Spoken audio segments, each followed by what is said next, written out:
So NMN can cross the cell membrane and inside the cell gets converted to NAD, correct? Yeah, academics will argue over everything. I don't think it's still 100% agreed upon as to how NAD is made from NMN. And then there's NR, nicotinamide riboside, which is what's used to make NMN in the cell. So some people are arguing that you should take NR.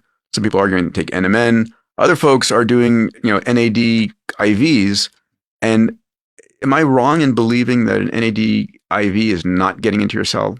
I think that NAD drips will raise the intracellular NAD, probably because it gets broken down and then reabsorbed. Then gets reabsorbed. Yeah, but the unfortunate thing with NAD drips, even though they're very popular, is that we still rely on anecdotal evidence that they do something. And I would love to see some more studies on that. But what I can say about oral NMN in small groups of people improves blood pressure and cholesterol and lipids, and even seems like it works on strength and endurance. It is looking promising. NMN, 1 gram? That's what I take. Is there any, if you do 2 grams or 3 grams, is there a problem with going more than a gram that you know of? Well, it's published that both 1 gram and 2 gram have benefits, and that 1 gram will double your NAD and 2 grams will roughly triple it on average. In my personal opinion now, I don't think it makes sense to go any higher. Your body will just pee it out anyway, and there's no point taking the risk.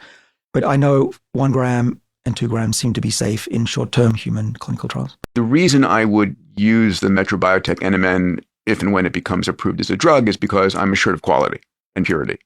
That's right. And then to get to the FDA thing, I see on social media people accusing me of being the one to take it off the market. That's absolutely not true. I think everybody should have access to it. Otherwise, why would I talk about it? I do think, though, that there should be some better regulation on how pure this stuff is, because there was a study that showed that I think it was roughly half of them didn't have what was on the label. And it degrades over time. Yeah, exactly. In the non-crystalline form. Exactly.